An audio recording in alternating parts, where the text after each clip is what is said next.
The offering was where you went when your pack wanted to be rid of you. And as Carenza stood among the women presented like gifts to the North Alpha King, she knew exactly why she was here. Not to honor their pack, not to forge an alliance, but to disappear. She kept her head bowed, her body wrapped in layers of dark fabric despite the summer heat. Every inch of skin covered, every scar hidden. The other women wore silks and jewels, baring shoulders and throats, hoping to catch a king's eye. Carenza only hoped to survive the night without collapsing. The whispers had already started. Why is that one dressed like she's attending a funeral? She looks half dead already. They weren't wrong. Beneath the fabric, her body told a story no one was meant to read. The bruises that never healed. The veins that ran black beneath her skin. The scars that multiplied with every passing moon. For 7 years, Carenza had carried her pack's suffering in her flesh. Their sickness became her sickness. Their pain became her pain. Their secrets lived in the marks that covered her from throat to ankle, and now they'd sent her here to die quietly, far from home. She would not be chosen. She was too weak, too broken, and too strange. Then the North Alpha King walked into the hall. Severin of Frostmere, the wolf who walks alone. Ruthless, powerful, cold as the northern winds that bore his name. He moved past daughters of high alphas without a glance, past beauties who'd prepared for months, past every worthy candidate, and stopped directly in front of her. "This one," he said. The air left Carenza's lungs. She didn't understand his choice, not until he made his terms clear.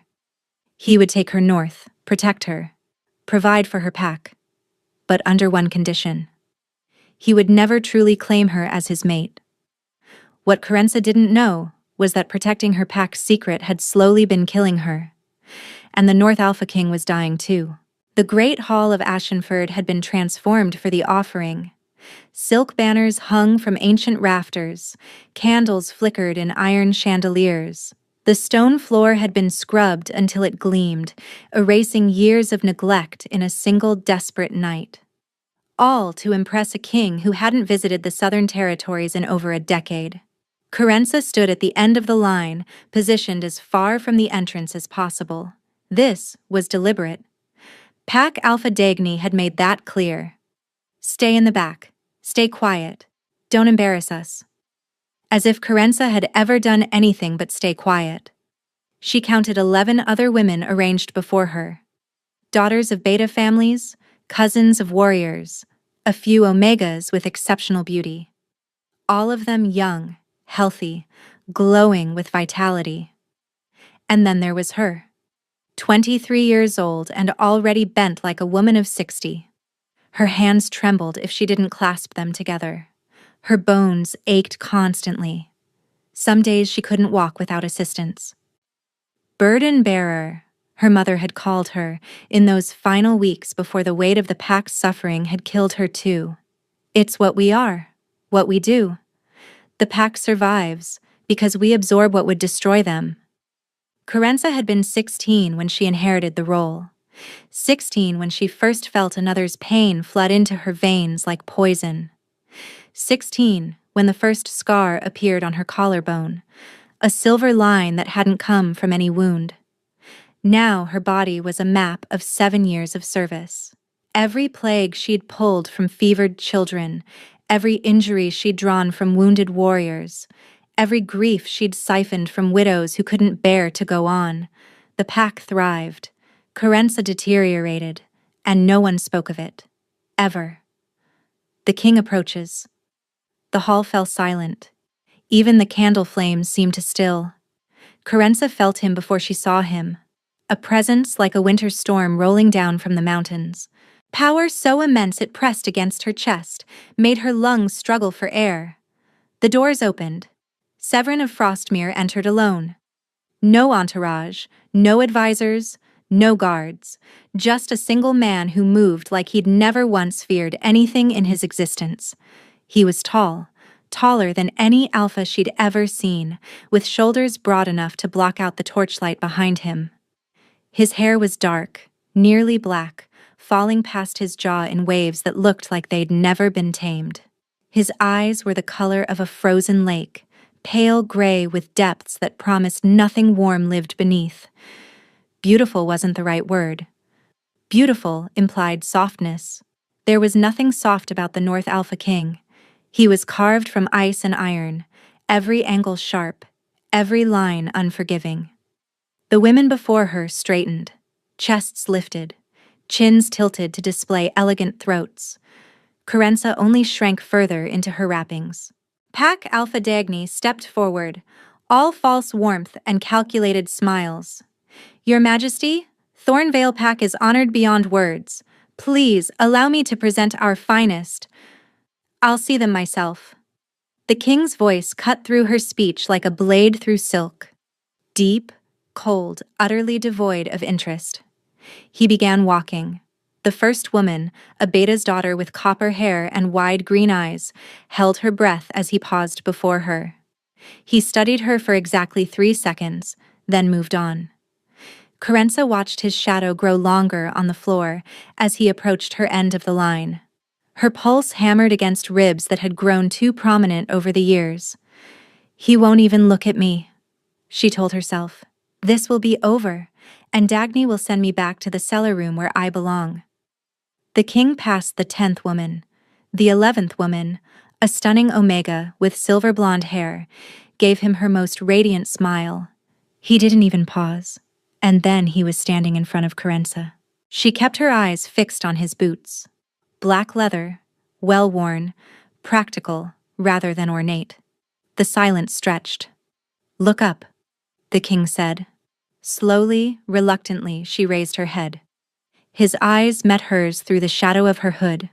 Pale gray locked onto dark amber. And something shifted in his expression. Something that looked almost like recognition, though they'd never met. His nostrils flared slightly. He was scenting her. You're ill, he observed. Yes, Your Majesty. Dying? She should have lied. Instead, she said, eventually, yes. Gasps rippled through the hall. Dagny made a strangled sound of horror. The North Alpha King tilted his head, studying her like a puzzle he intended to solve. And yet you came here anyway, he said softly, knowing you'd likely be rejected. I came because I was sent, Your Majesty. I've never had the luxury of choosing my own fate. Something shifted in his frozen expression. Not warmth, exactly, but interest. He turned to face Dagny. This one, the North Alpha King announced. I'll take her. Chaos erupted. The journey north took 4 days. Kerensa spent most of it in a carriage that moved too quickly over rough terrain, her body jostled and aching, her mind racing with questions she couldn't answer. Why had he chosen her? What possible use could the most powerful alpha in the realm have for a dying woman? The king rode ahead on a massive black stallion, never once glancing back. She saw him only in glimpses through the window. The rigid line of his shoulders, the strange, unnerving stillness he carried even in motion. He hadn't spoken to her since the offering. On the 3rd night, they stopped at an outpost. Kerensa was escorted to a small room when a woman entered. Middle-aged, stern-faced, with gray-streaked hair pulled back in a severe knot. I'm Hetien, she announced, head of the king's household. You'll be examined before you're presented to him again. Ice flooded Kerensa's veins. Examined? Standard procedure for all potential mates. No. The word came out sharp. I cannot be examined. His Majesty accepted me as I am. Hetien studied her with shrewd eyes. The king said you'd refuse. He also said to respect your wishes. She paused. I've served him for 20 years. He's never once adjusted his requirements for anyone. She left without another word. They reached Frostmere on the 4th day. The castle rose from the mountains like a shard of ice, all pale stone and sharp towers piercing a colorless sky. Beautiful in the way a blade was beautiful. Cold. Lethal. Magnificent. Guards escorted her through corridors that seemed endless. The air was different here. Cleaner. colder. Every breath felt like drinking winter. They stopped before a massive door carved with wolves mid-hunt. "The king will see you now, my lady." Kerensa stepped inside. The room was a study, lined with books and maps. A fire burned in a hearth large enough to stand in, yet the warmth barely reached the center of the space. And there, standing by the window, was Severin. He didn't turn immediately. "Close the door," he said. She did.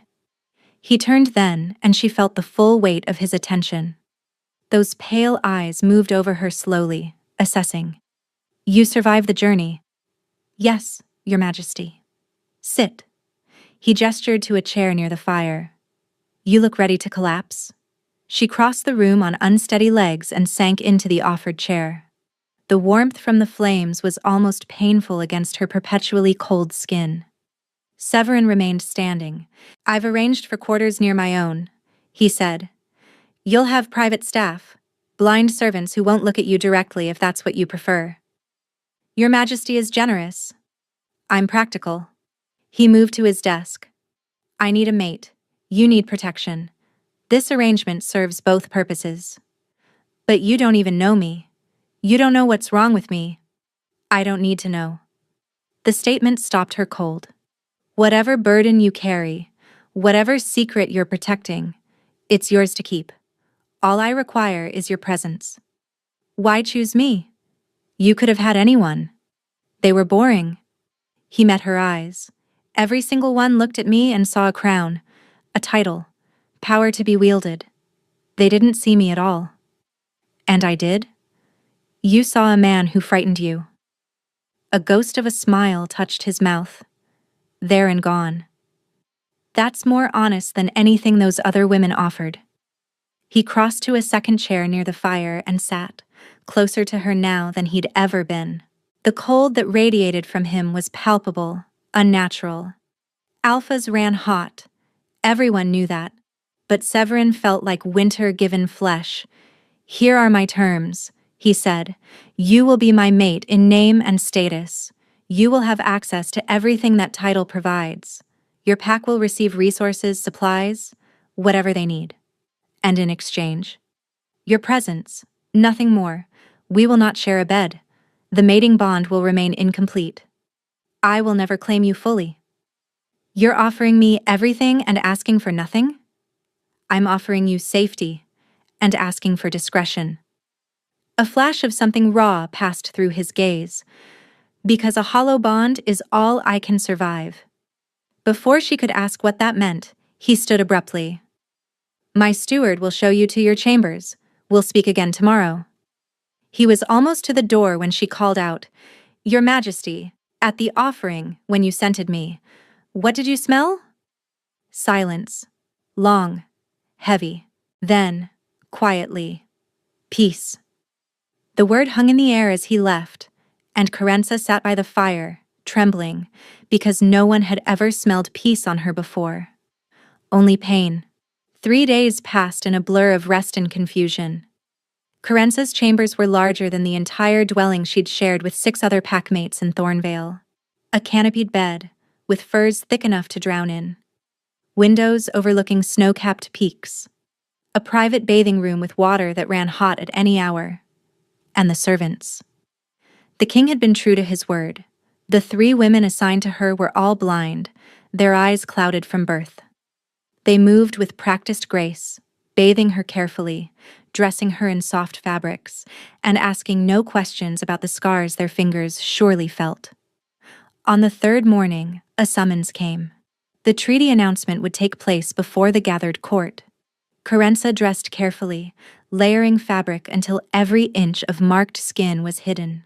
The gown Severin had provided was beautiful, deep burgundy velvet with long sleeves and a high collar. It concealed everything.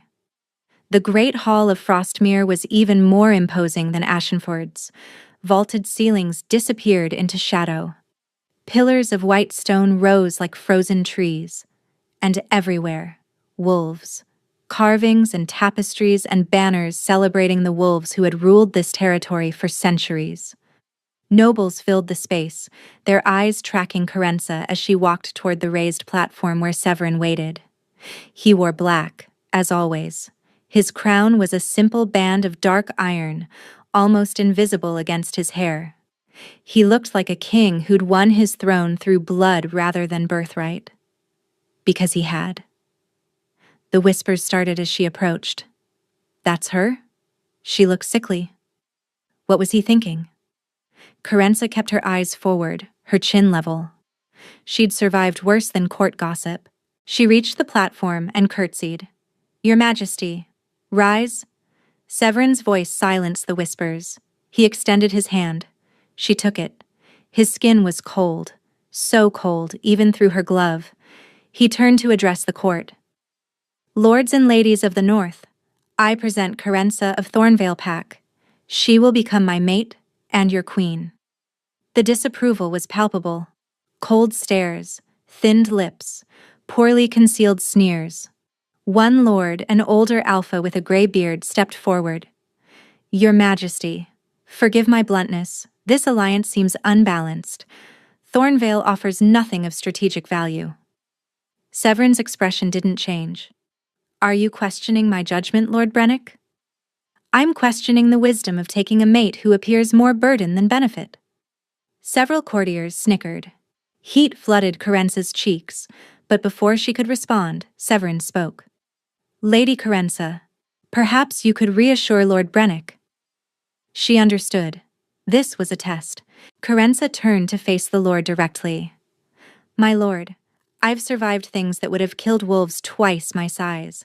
I've endured pain that would have broken warriors. I've carried burdens that would have crushed men like you beneath their weight. She stepped closer. I may look fragile, but I promise you I am the last thing you should underestimate. Silence crashed over the hall. Well spoken. A note of approval colored Severin's voice. The ceremony will take place in 5 days. You're all dismissed. The court dispersed slowly.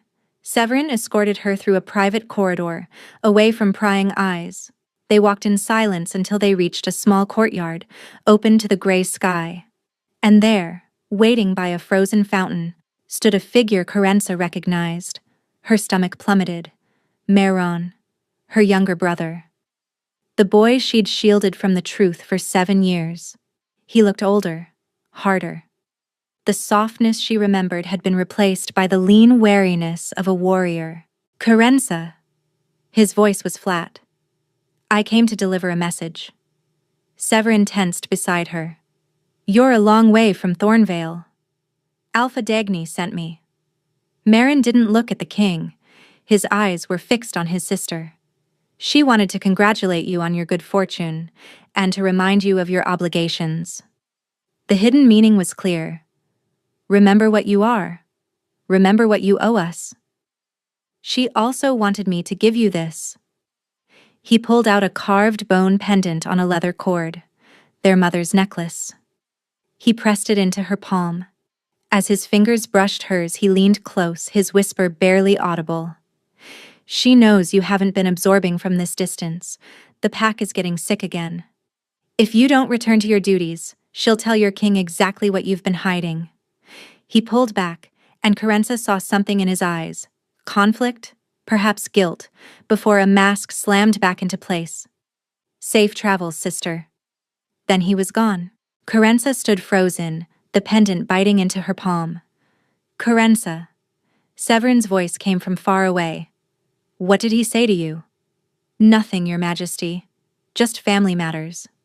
Severin studied her for a long moment. Then he did something unexpected.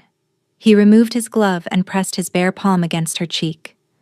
His skin was ice, colder than anything living should be. But beneath the cold, she felt something else. A tremor. A flicker. Like something inside him was fighting to break free. You're lying, he said quietly. But I won't force the truth from you. His thumb brushed her cheekbone, and she saw his eyes flicker, the gray briefly swallowed by something gold and wild. His wolf. She'd glimpsed his wolf, just for an instant. And it was dying. Severin pulled his hand back sharply, as if he'd revealed too much. Return to your chambers. Rest. The ceremony will require your strength. He left her standing in the frozen courtyard, her brother's warning ringing in her ears and a new grim knowledge taking root. The North Alpha King was hiding something too, and whatever was killing him was far worse than what was killing her. The ceremony took place at midnight. Kerensa had expected something grand, a cathedral filled with witnesses, elaborate rituals. Instead, Severin led her to a small chapel carved into the mountainside behind the castle. Ancient, private, lit by nothing but moonlight streaming through a single arched window. No audience, he explained. The public ceremony was for the court. This is for us. A priest waited by the altar, old and weathered, his eyes kind. He spoke the sacred words in the old tongue. Kerensa understood only fragments, but the meaning was clear. Bond, protect, endure. When the priest asked for their vows, Severin spoke first. I take you as my mate.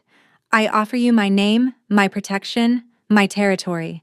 What is mine becomes yours. Your enemies become my enemies. Your burdens become my burdens. The last words made Kerensa flinch. If only he knew.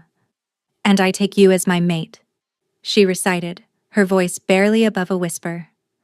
I offer you my loyalty, my presence, my truth. Liar. Something hissed inside her. The claiming. The priest said gently, you must exchange marks to seal the bond. Kerensa's chest tightened. The mark. She'd have to bare her neck. He'd see the scars. We discussed this, Severin said quietly. A partial bond will suffice. He extended his hand, palm up. Wrist to wrist. Older, less common, but recognized. Relief washed through her. You've thought of everything. I've had time to plan, and reasons to avoid a full bond myself. He removed his glove. His wrist was bare in the moonlight. But as Kerensa looked closer, she saw something else. Frost patterns. Delicate, crystalline lines spreading from his pulse point toward his forearm. They looked like ice forming on a window. Beautiful and deeply wrong. Your Majesty. The mark, he interrupted. Quickly. Kerensa pushed up her sleeve. Her own wrist was a map of thin silver scars, but in the dim light, they could pass for old injuries. Severin's cold fingers wrapped around her forearm. On 3. 1. 2. His teeth sank into her wrist. Pain flared bright and sharp, but beneath it, something else. A pulling sensation, as if threads were being drawn from her chest and woven into his. She bit down on his wrist in return. His blood was cold. Not copper warmth, but something that tasted like winter itself. Like frost and iron and the deep silence of frozen lakes. And then she felt it. His wolf. Not the powerful presence she'd expected from an Alpha King. Instead, she sensed something wounded, trapped. A great beast prowling behind walls of ice, growing weaker with every passing moment. Help me, it seemed to cry. I'm dying, and he won't let me out. Kerensa gasped and pulled back. Severin released her immediately, his expression shuddered. It's done. She stared at him. Your wolf? Is none of your concern? The priest pronounced them mated. Severin escorted her back to the castle in silence. At the door to her chambers, he paused. You felt something. Not a question. She should tell him. Should describe the dying wolf she'd sensed beneath his skin. I felt cold. Nothing else? Nothing else, Your Majesty. He studied her. Then, almost reluctantly, he lifted her bandaged wrist and pressed his lips to the fabric. Rest well, wife. He disappeared down the corridor before she could respond. Kerensa stood alone, her wrist tingling, her mind racing. His wolf was dying. Something was killing the North Alpha King from the inside, freezing him piece by piece. And somehow, impossibly, her presence seemed to slow it down. She had no answers, only the grim knowledge that she and the North Alpha King were both dying, and neither of them could save the other. He came the next night, and the night after that. Within a week, Severin's visits had become the axis around which Kerensa's days revolved. They talked for hours, about everything and nothing. His childhood before his mother Isolde's death, her memories of Thornvale before she became the burden bearer. And there were touches now, small ones. His hand finding hers across the table, her fingers brushing his jaw when she noticed frost spreading across his skin. The way he'd lean close to scent her hair, breathing deep like a man drowning who'd finally found air. "You're warmer tonight," she observed one evening, 3 weeks into their strange courtship. Severin looked down at his hands. The frost patterns had receded. "You're good for me. I'm not doing anything. You're here. That's enough." But it wasn't enough for Kerensa. Not anymore. The partial bond pulsed constantly now. She knew when he was anxious, when he was tired, when his wolf was stirring. And he seemed to sense her moods just as clearly. Which meant she was running out of time to hide. The sickness had started again in Thornvale. Marin sent word. A fever spreading through the pups, 3 warriors wounded, an elder whose heart was failing. The pack needed their burden bearer. It manifested in small ways. The black veins on her arms grew darker. The scars on her back began to ache. Some mornings she woke so exhausted she could barely rise. Dagny's patience was running out. "Come home, or I tell him everything." 1 week. On the 4th night, Severin arrived earlier than usual. "Cancel your evening plans. We're going somewhere." "Where?" "Trust me." He led her through corridors she'd never explored, down staircases spiraling deep into the mountain. The air grew warmer. Steam rose from cracks in the stone. They emerged into a cavern that stole her breath. Hot springs, pools carved into rock, glowing blue-green in bioluminescent light. Heat wrapped around her like an embrace. "I discovered this place when I was 7, Severin said. "My hiding spot. The only place my uncle couldn't find me." He was sharing something precious. Kerensa understood the gift. "It's beautiful. I've never brought anyone here before." In the ethereal light, he looked less like a king and more like the wounded boy he'd once been. "Swim with me." Swimming would mean removing her clothes, revealing the scars. "I can't. The light is dim. The water will conceal most things, and I can close my eyes if you need me to." She should refuse. "Turn around." He obeyed. Kerensa's hands trembled as she shed her clothes. Layer by layer she revealed what had been her shame. The black veins crawling up her arms, the silver scars crisscrossing her torso. She walked into the water. The heat enveloped her. Soothing aches she'd forgotten existed. "You can turn around now." Severin turned. For a moment he simply looked at her. Then he began removing his own clothes. His body was a warrior's body, but it was also marked. Frost patterns covered his chest and shoulders like frozen lightning. Beautiful and terrible. He entered the water and moved toward her. "We match," he said quietly. "Our marks. We're both being consumed by something." Her eyes burned. "You can see mine?" I chose not to look away. She should feel exposed. Instead, she felt seen. "My mother," she heard herself say. "She was a burden bearer before me. We absorb the suffering of our pack. Their sickness. Their pain. We take it into ourselves so they can survive." She told him everything. The inheritance at 16. The scars that multiplied. Dagny's exploitation. Her mother's death from the weight of it. "This is 7 years of suffering," she said, raising her arm above the water. 7 years of keeping my pack healthy while my own body deteriorates. Severin crossed the distance between them. His hands cupped her face, cold against her heated skin. "She sent you away to die?" "She sent me to disappear." She was wrong. His voice shook. "You're not a liability. You're a miracle." "Severin, you've spent 7 years taking everyone else's pain, and you think that makes you broken? His forehead pressed against hers. Every night I spend with you, my wolf grows stronger. You're not dying, Kerensa. You're keeping me alive. She sobbed then. Actually sobbed, the sound echoing off the cavern walls. Severin held her through it. When the tears finally stopped, she was pressed against his chest, her ear over his heart. "Stay with me," he whispered. "Not as a contract. Because I need you. Because my wolf needs you. Because I'm falling in love with you." Her pulse stuttered. "Don't say that. Don't love me. You'll only get hurt." But what came out was different entirely. "I'm falling in love with you too." Severin pulled back to look at her. His eyes were bright, desperate, and hopeful. And then he kissed her. Cold lips met heated ones, and the contrast was electric. She gasped into his mouth, and he pulled her closer until she couldn't tell where she ended and he began. The bond between them pulsed, strengthened. What had been a thread became a rope, then a chain, then something stronger still. They didn't leave the springs until dawn.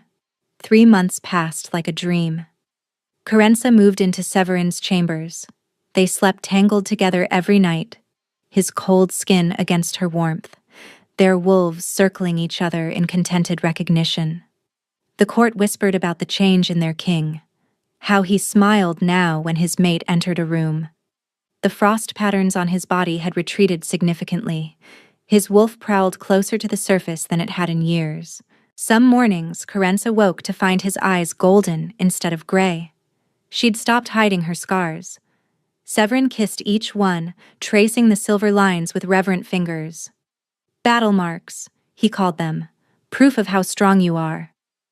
The messages from Thornvale continued. Dagny's threats grew more desperate, but Severin had increased security around the castle, and Kerensa felt safe for the first time in her life. Safe and loved.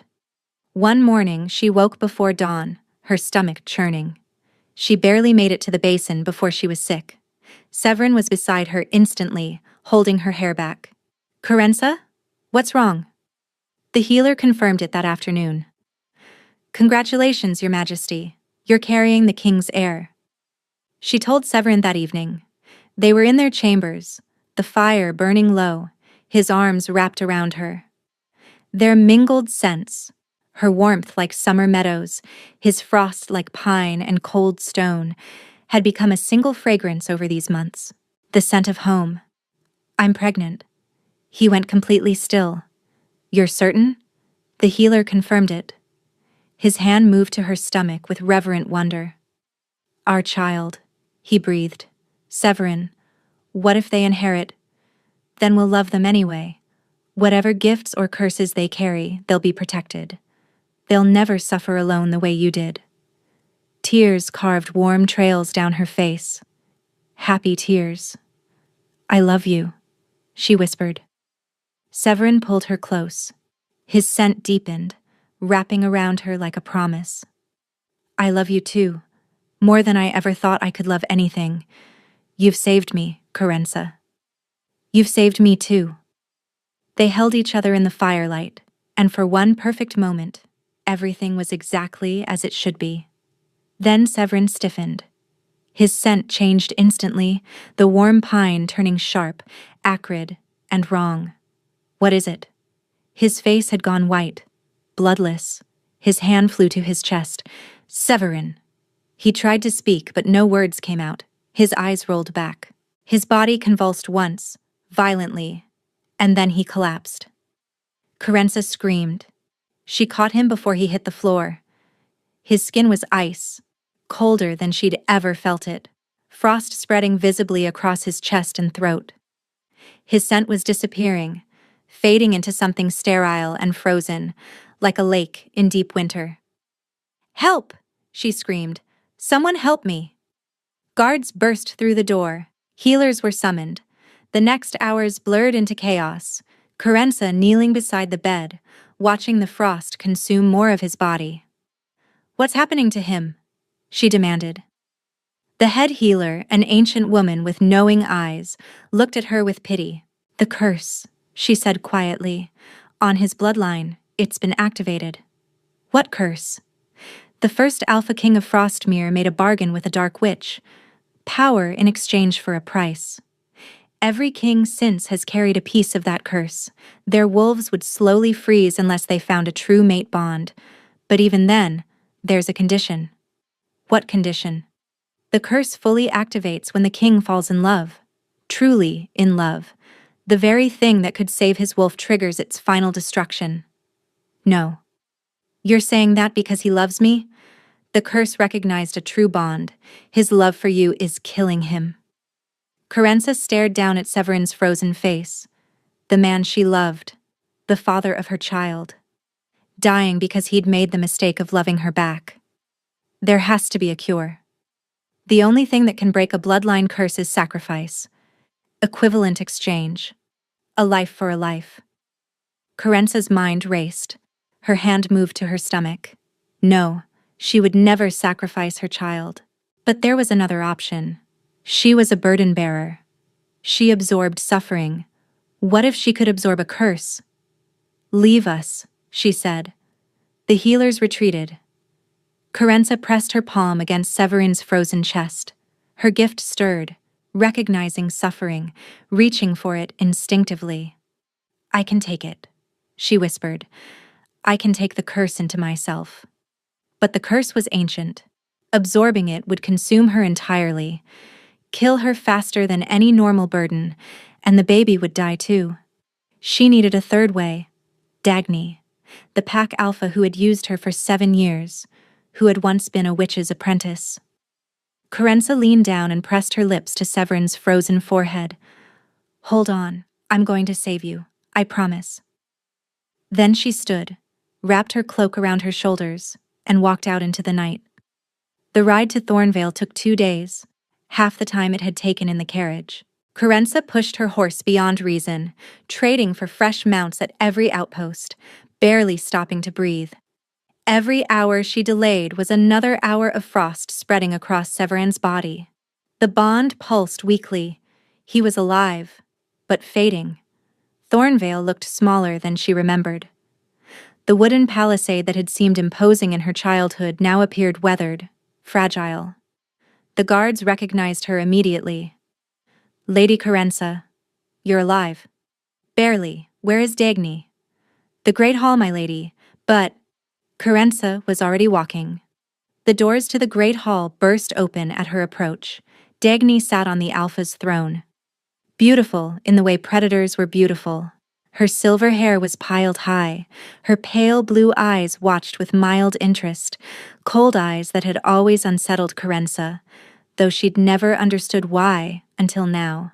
Little burden bearer, I heard rumors you'd become a queen. I need answers. About the curse on the Frostmere line. A shadow crossed Dagny's expression.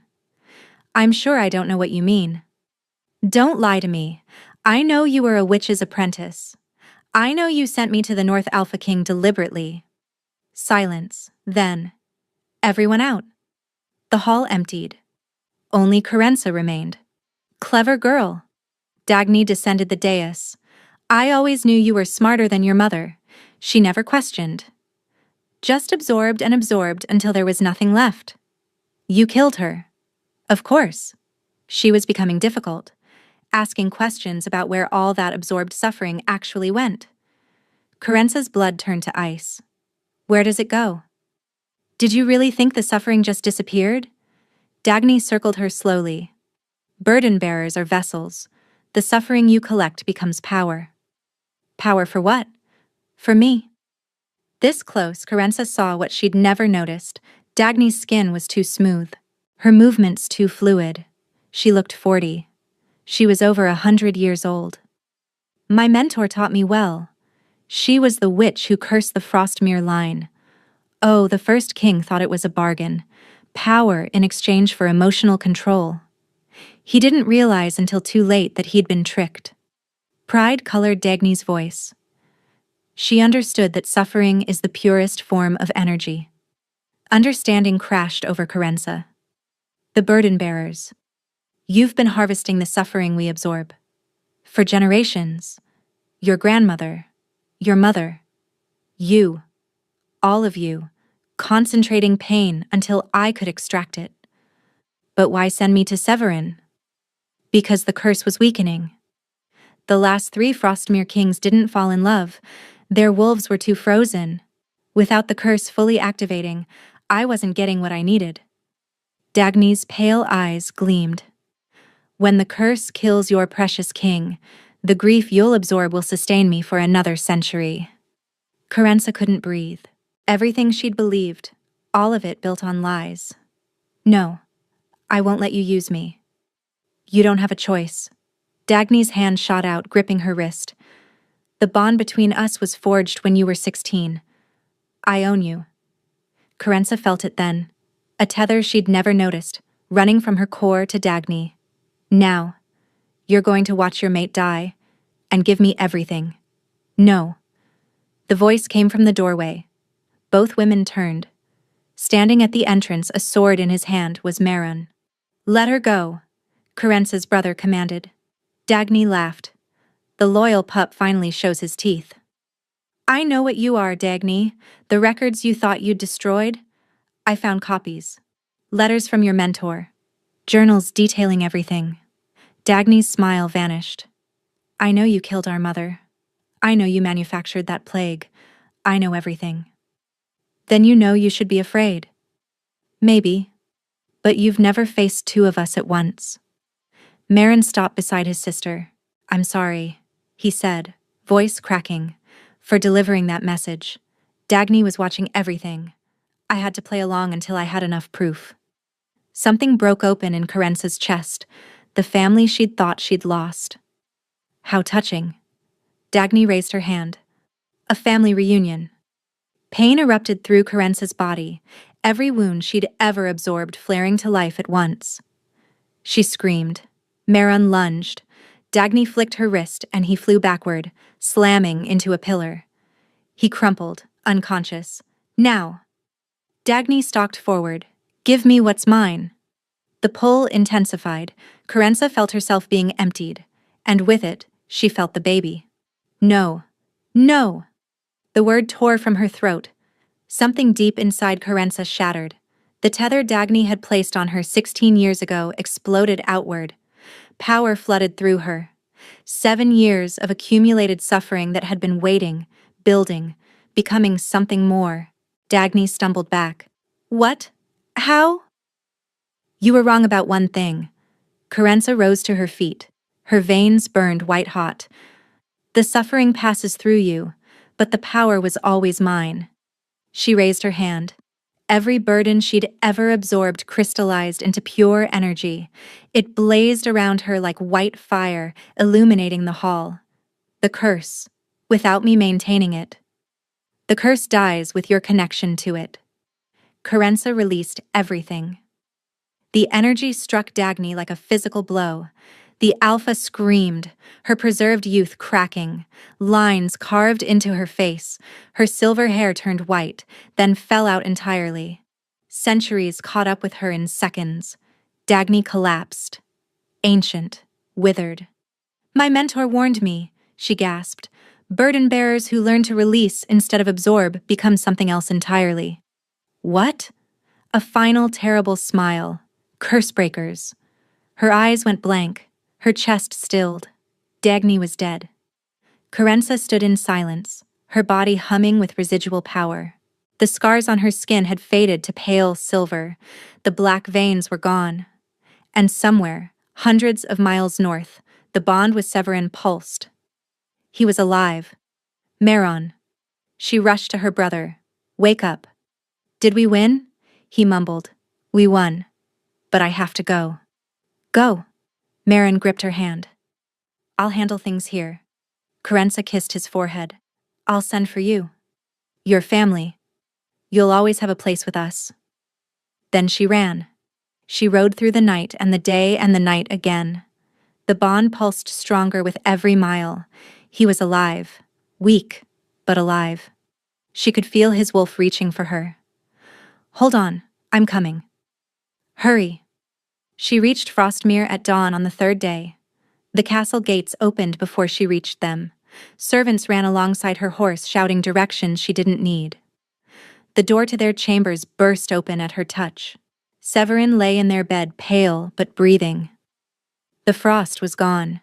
His skin had color. And when his eyes opened, they were gold. Pure, bright gold. His wolf. You did it. His voice was rough. I felt the curse shatter. Kerensa fell into his arms. He held her, buried his face in her hair. She felt him shaking. Felt his wolf overwhelming her with relief and love and desperate gratitude. I thought I'd lost you, he whispered. Never. She told him everything. Dagny, the burden bearers, the harvesting, the confrontation. When she finished, his expression settled on wonder. You released 7 years of absorbed suffering. That should have killed you. I had something to live for. She touched her stomach. Our child is going to be fine. Severin pulled her down beside him, tucking her against his chest. He was warm now. Actually warm, for the first time since she'd known him. I love you, he said. So much it terrifies me. It doesn't trigger the curse anymore. I know. He laughed, wet with tears. For the first time in my life, there's no shadow waiting. The weeks that followed were a whirlwind. Meryn sent reports from Thornvale, the pack reeling from revelations, the elders reorganizing. He'd taken temporary leadership. Kerensa returned once, as Queen of the North, and spoke the truth about everything. The pack listened. When she finished, an elder rose. What do you want from us, Your Majesty? Healing. If any burden-bearer children are born to this pack, they'll have a choice. They'll learn to use their gift properly. No more secrets. No more exploitation. Meryn stepped forward. As interim alpha, I accept these terms and formally request alliance with Frostmere. Their daughter was born on the first day of autumn. They named her Isolde, after Severin's mother, the woman he'd lost too young, whose memory he'd finally shared with Kerensa during those long nights in the hot springs. Their daughter had her father's dark hair and her mother's amber eyes, and she screamed with lungs that promised she'd inherited both their stubbornness. Meryn arrived 3 days later. Your mother would have loved her, he said quietly, holding his niece. She's here with us. I feel her sometimes, when I use my gift. Later, after Meryn had retired and Isolde was sleeping, Kerensa stood by the window, watching snow fall. Severin came up behind her, wrapping his arms around her waist. What are you thinking? About beginnings. A year ago, I stood at the offering, convinced I was going to die. And now? Now I'm a queen, a mother, a curse breaker, and the mate of a man who chose me when no one else would. Best decision I ever made. He kissed her temple. I thought I was choosing someone safe. Instead, I chose the woman who would change everything. You saved me too. I was a burden waiting to be discarded. You saw something else. I saw my future. She turned in his arms. I love you. I love you too, more than winter loves the spring that follows it. Outside, snow fell softly on Frostmere. Inside, a fire crackled. A baby slept.